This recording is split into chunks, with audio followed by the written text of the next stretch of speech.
রাতে কুজো বুড়ি বসেছে পিঠে ভাজতে। পিঠে আমার মস্ত বড়, পেটটা যেন ঘর। আইরে তোরা আপন যারা, থাকিস না আর পর। বাইরে ঠান্ডা ভেতরে গরম, থাকবি তোরা বেশ। আমার পিঠের জাদুতে ভাই দুঃখ হবে শেষ। ওরে শোন, বুড়ি কি বলছে শুনেছিস? আইরে তোরা আপন যারা, থাকিস না আর পর। পিঠে আমার মস্ত বড়, পেটটা যেন ঘর। মানে বুড়ি আমাদেরকে পিঠের ভেতরে থাকার জন্য আমন্ত্রণ জানাচ্ছে গো। পিঠে আমার মস্ত বড়, পেটটা যেন ঘর। আইরে তোরা আপন যারা, থাকিস না আর পর। তাহলে আর দেরি কেন? চলো মন্ত্র পড়ে ছোট হয়ে যাই। অমনি তারা পিঁপড়ের মতো ছোট হয়ে পিঠের ভেতরে ঢুকে পড়ল। আর ছোট্ট পিঠেটা ফুলতে ফুলতে বড় ঘরের মতো হয়ে গেল এবং গড়িয়ে পড়ে রইল উনুনেরই পাশে। কি আরাম বাবা, যেন লেপের তলায় ঢুকেছি। শুধু আরাম করলেই হবে, খিদে মেটাতে হবে না। ওই দেখ, বুড়ি থালায় সাজিয়ে সাজিয়ে দুধ পুলি রাখছে, হাত বাড়া। বুড়ি পিঠে নামিয়ে থালায় রাখতেই পিঠের ভেতর থেকে তিনটে সরু লিকলিকে হাত বেরিয়ে টুপটাপ করে দুধ পুলিগুলো তুলে নিল। কি, আমি তো গুনলাম 10টা, হলো কেন 7টা? মতি কি খেলো? না, মতি তো ঘুমোচ্ছে। তুহ তুহ, হয়তো ইঁদুরেই খেয়েছে। রেগে গিয়ে বুড়ি পিঠে ভাজতে ভাজতে আবারও ছড়া কাটলো।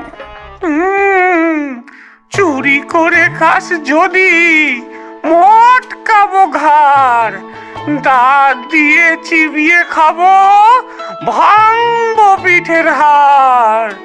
কচাং করে কামড় দেবো, ছাড়বো না আর আজ।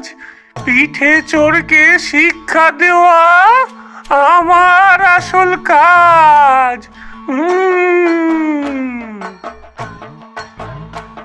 বুড়ি তো এমনি আপন মনে ছড়া কাটে, কিন্তু বুড়ির এই ছড়া শুনে পিঠের ভেতরে ডাইনি এবং তার পরিবার ভয়ে সিঁটিয়ে গেল। ওরে বাপরে, বুড়ি বলছে কি? বুড়ি বলছে কামড় দেবে।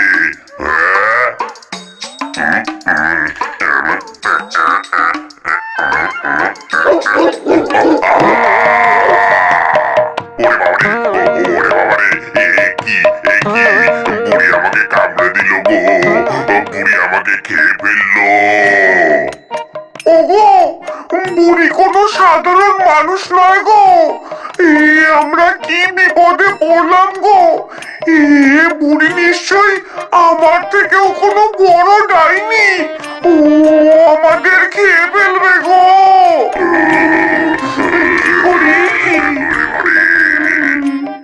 এদিকে রাত বেড়েছে, বুড়ির পিঠে বানানোরও ধুম পড়েছে।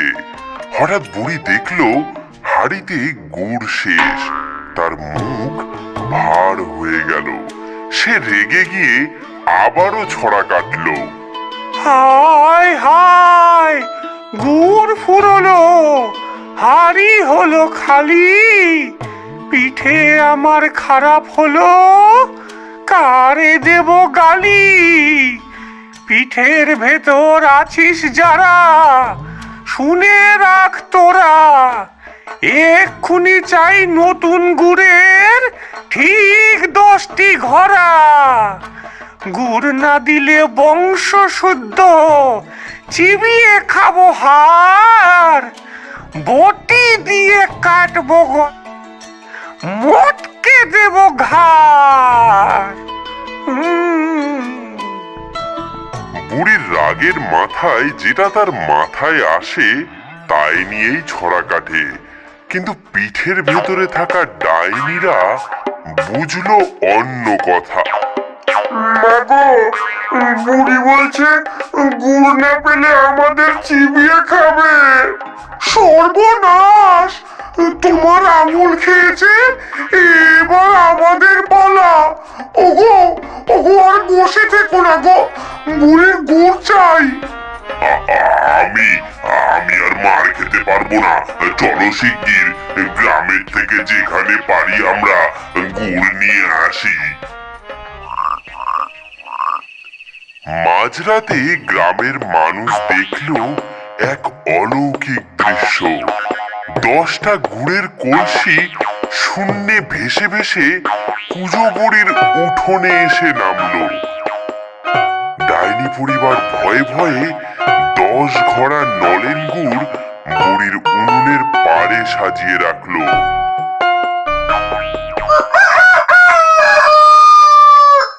এদিকে সকালে ঘুম থেকে উঠে 10 ঘড়া গুড় দেখে বুড়ি তো অবাক, ভাবলো এ কি, এতগুলো গুড়ের হাড়ি? মা লক্ষ্মী বুঝি দয়া করে দিয়ে গেছেন। জয় মা। গুড় তো এলো, কিন্তু বিপদ কি আর একা আসে? গুড়ের গন্ধে গর্ত থেকে বেরিয়ে এলো বড় বড় লাল পিঁপড়ের ফৌজ। বুড়ি ঘুমের ঘোরে গায়ে পিঁপড়ে উঠতেই ধড়ফড় করে জেগে উঠল। পিঠের গায়েও কয়েকটা পিঁপড়ে দেখে সে রেগে আগুন। মিষ্টি লোভে পিঁপড়ে জোটে, কামড়ে করে ঘা, ভেতরটা যে ফোপড়া হবে, ওরে পোড়া মুখো যা। পিঁপড়ে যদি বাসা বাঁধে, পিঠে হবে নষ্ট। উনুনে ফেলে পোড়াবো সব, দিলে আমায় কষ্ট। আগুন জেলে ছ্যাঁকা দেব, মারবো বিষের ধোঁয়ায়। পুড়ে সব খাক হবে, মরবে ছটফটায়। এদিকে পিঠের ভেতরে ডাইনি পরিবার তখন গুড় চুরির ক্লান্তিতে ঘুমাচ্ছিল। এই শুনে তারা লাফিয়ে উঠল।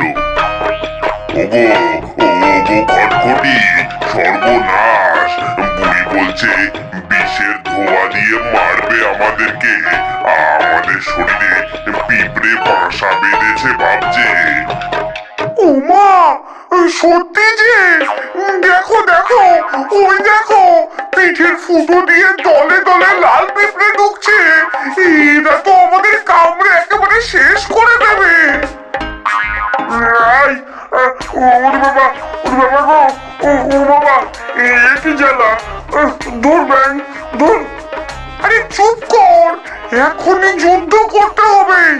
বুড়ি যদি টের পায় যে পিঠের ভেতরে আমরা আছি, তবে আগুনে ফেলে দেবে। আর যদি চুপ থাকি, তবে এই রাক্ষসে পিঁপড়েরা আমাদের জ্যান্ত খেয়ে ফেলবে। ওরে বাবা, ওরে বাবা রে! ওরে বাবা! শুরু হলো এক অদ্ভুত যুদ্ধ। পিঠের ভেতরে 3 ভূত আর হাজার হাজার লাল পিঁপড়ে। ডাইনি জাদুর ফুটিয়ে পিঁপড়ে ওড়াতে চায়, কিন্তু পিঠের ভেতরে জায়গা কম। ডাইনির স্বামী পিঁপড়ে পেটাতে লাগলো। এদিকে চিমটে ব্যথায় চিমটি কাটতে লাগলো নিজের গায়ে। উফ, ওরে ওরে!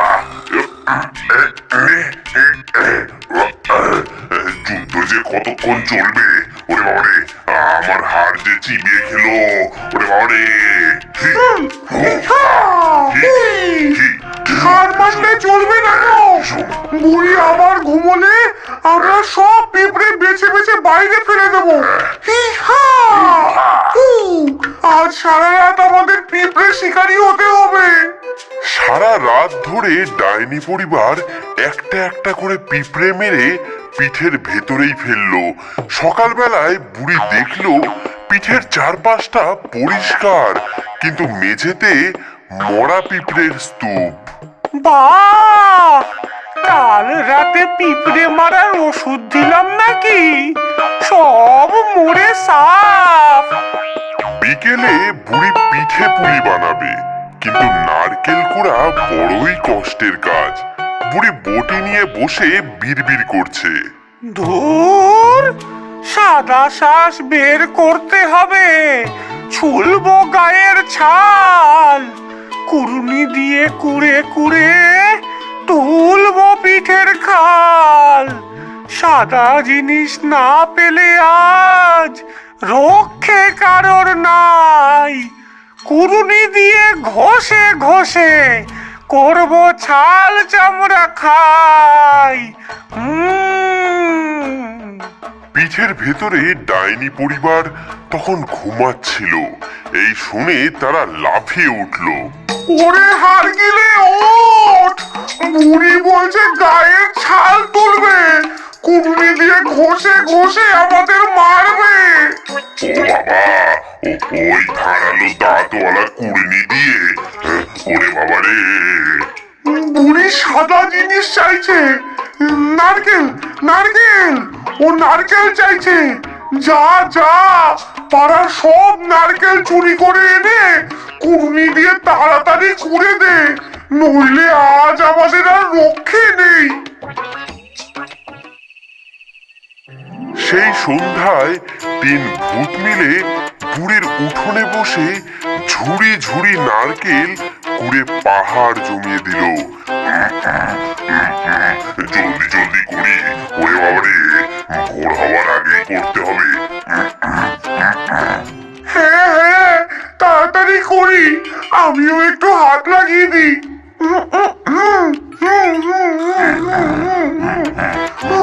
ওরে বাবা, ছাল চামড়া সব উঠে গেল। বুড়ি এসে দেখে অবাক কাণ্ড, কে এত সুন্দর করে নারকেল কুড়ে রেখে দিয়েছে। এবার চালের গুঁড়ো করার পালা।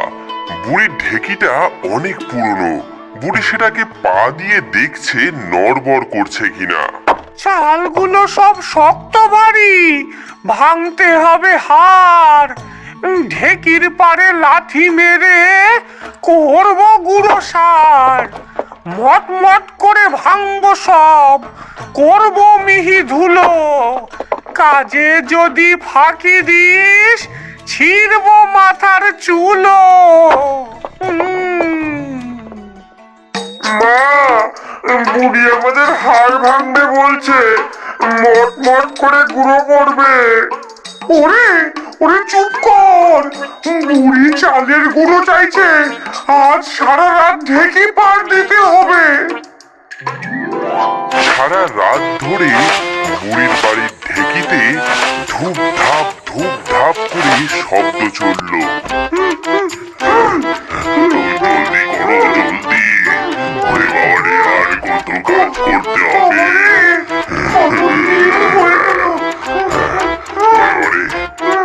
ডাইনিরা ঘাম ঝরিয়ে সব চাল গুঁড়ো করে দিল।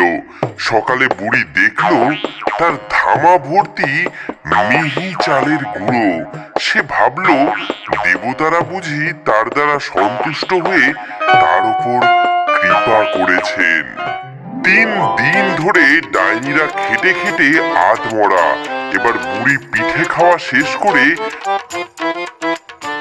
বাসি পিঠেটার দিকে তাকালো। অনেকদিন ধরে পড়ে থাকার জন্য পিঠেটার থেকে দুর্গন্ধ বেরোচ্ছে। বাসি পিঠে শক্ত ভারী, খাওয়া তো আর যাবে না। আগুনে ফেলে পোড়াই ওটা, কেউ তো খুঁজে পাবে না। পুড়ে সব ছাই হবে, মিটবে আপদ বালাই। আগুনে পুড়লেই পচা গন্ধ, বলবে আমি পালাই। আগুনে পোড়াবে, এই শুনে ডাইনি পরিবারের ধৈর্যের বাঁধ ভাঙলো। মৃত্যু ভয় তাদের গ্রাস করলো। ওগো, পালাও পালাও, বুড়ি আমাদের জ্যান্ত পোড়াবে বলছে, পালাও। পিঠের ভেতর থেকে ধোঁয়া হয়ে বেরিয়ে এলো তিনটে বিকট মূর্তি।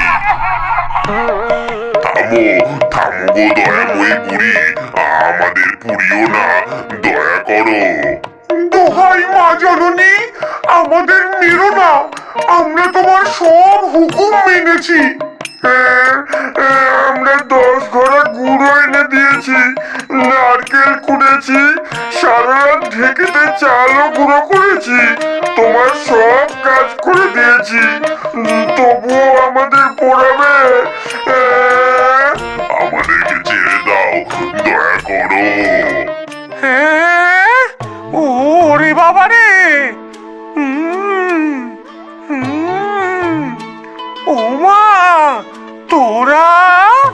তোরাই তাহলে গত 3 দিন ধরে আমার সংসারে সব কাজ করেছিস, আমার চাল গুঁড়ো করেছিস, আমার জন্য গুড়ও তোরাই এনে দিয়েছিস।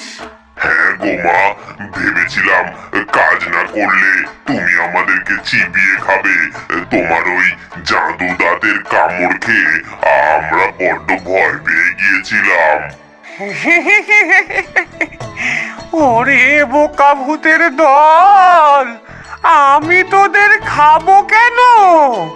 আমি তো পিঠে খাওয়ার ছড়া কাটছিলাম, তোরা ভয়ে ভয়ে আমার সেবা করেছিস, এমন হাড় ভাঙা খাটুনি খেটেছিস, আমি কিনা তোদেরকেই পোড়াতে যাচ্ছিলাম। আয় আয়, আমার কাছে আয় সব, তোরা ভূত হতে পারিস, কিন্তু তোরা বড় মেহনতি। যে আমার সংসারের শ্রীবৃদ্ধি করেছে, তাকে কি আমি খালি হাতে ফেরাতে পারি? আমাদের মারবে না? মারবো কেন? আজ তোদের নেমন্তন্ন, এই নে নে আমার হাতের সেরা পিঠে, প্রাণ ভরে খা। বুড়ি নিজের হাতে তাদের পাতে গরম গরম পিঠে তুলে দিল। ডাইনি পরিবার বহুদিন পর পেট ভরে পিঠে খেলো। আগের ভিডিওতে যারা কমেন্ট করে জিতেছেন তাদের নামগুলি হলো নাজমুল, ইমরান, গোপাল, রাইসা, অমর, লামিয়া, তাসকিন আহমেদ, আরাফাত, কৌশিক, মনীষা, রুমি। এই ভিডিওতে যারা সেরা কমেন্ট করবে তাদেরকে সম্পূর্ণ বিনামূল্যে আমাদের এই জাদুর খেলনাগুলো উপহার দেওয়া হবে। তো বন্ধুরা, তাড়াতাড়ি কমেন্ট করো আর জাদুর